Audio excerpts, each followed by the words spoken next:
जमीन का विवाद, धन का विवाद, स्त्री का विवाद, जितने भी ये सब स्वार्थ परक है। लेकिन विश्व ब्रह्मांड के समस्त तीर्थों में जब करने से जो कई गुना फल मिलता है, वृंदावन में लाख गुना उसका फल मिलता है, क्योंकि धाम है। एक माला करो तो 1,00,000 माला के बराबर। वृंदावन धाम ये 1,00,000 माला के बराबर, एक माला 1,00,000 माला के बराबर।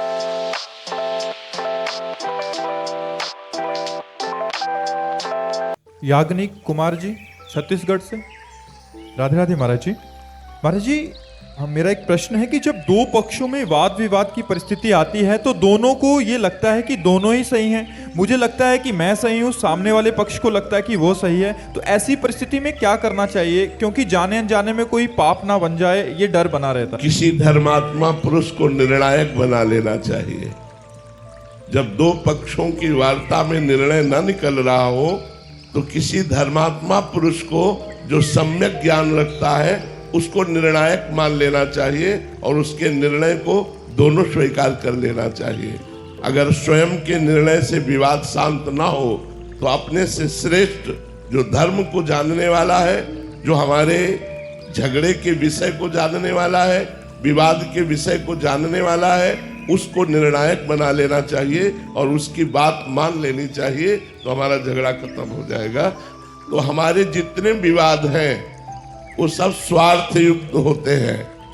यदि हम शास्त्र आज्ञा संत वाणी का अनुसरण करें तो विवाद की कोई गुंजाइश ही नहीं रहती। जमीन का विवाद, धन का विवाद, स्त्री का विवाद, जितने भी ये सब स्वार्थ परक है। अगर हम परमार्थ को अपना निर्णायक मान ले तो झगड़ा तुरंत शांत हो जाएगा। मायाकृत आकर्षण का नाश करके परमात्मा के चिंतन में तन्मय कराना, ये परमार्थ का स्वरूप है। तो हम किसी परमार्थी को अपना निर्णायक मान ले तो हमारा सही निर्णय निकल आएगा। निधि गर्ग जी। राधे राधे महाराज जी। महाराज जी, नाम जब काम करते हुए करना और मंदिर में बैठकर करने में कौन सा ज्यादा फलदायक है? मंदिर में बैठकर के नाम जप करने से विशेष लाभ होता है। गौशाला जहाँ गौवें बंधती हैं वहाँ बैठकर जप करना, भगवान के मंदिर में जप करना, यमुना या गंगा के 8 हाथ की दूरी पर जप करना। 8 हाथ दूरी धारा बह रही है, उसी के नजदीक आप जप कर रहे हो, कई गुना फल मिलता है। लेकिन विश्व ब्रह्मांड के समस्त तीर्थों में जप करने से जो कई गुना फल मिलता है, वृंदावन में लाख गुना उसका फल मिलता है, क्योंकि धाम है। एक माला करो तो 1,00,000 माला के बराबर होता है। वृंदावन धाम ये 1,00,000 माला के बराबर, एक माला 1,00,000 माला के बराबर, क्योंकि ये भगवान का श्री धाम वृंदावन है, ये प्रियाजू का निज महल है। तो अगर हम इन स्थानों पर जाएं तो जरूर हम एकांत में बैठकर जप करें, ज्यादा लाभ मिलता है। रूप रसाला सचरी। राधे राधे महाराज जी। महाराज जी, आपके चरणों में कोटि कोटि प्रणाम। महाराज जी, पीछे सत्संग में सुना था कि वैराग्य के बिना प्रभु का अनुराग प्राप्त नहीं होता। महाराज जी, कृपा करके ये बताएं कि भगवान के अनुराग का स्वरूप क्या है तथा हम साधकों के लिए वैराग्यपूर्ण जीवन शैली कैसी होनी चाहिए जिससे प्रभु जल्द से जल्द अनुराग प्रकट हो। यदि गृहस्थ में है, स्त्री शरीर है, तो अपने पति को भगवान मान करके, सास ससुर को भगवान मान करके पूरी गृहचर्या करते हुए उसे भगवान को समर्पित कर देना। किसी पर पुरुष की तरफ आंख उठा के भी काम भाव से ना देखना।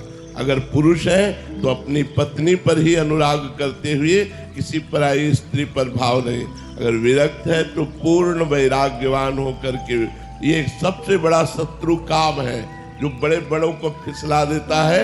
एक झटके में पता ही नहीं चलता कि हम कब गिर गए। जब गिर जाते हैं तब पता चलता है, अरे हम तो गिर चुके हैं। भगवान की ऐसी प्रबल माया है। अगर काम, क्रोध, लोभ, मोह, मद, मत्सर, ये 6 शत्रु हैं।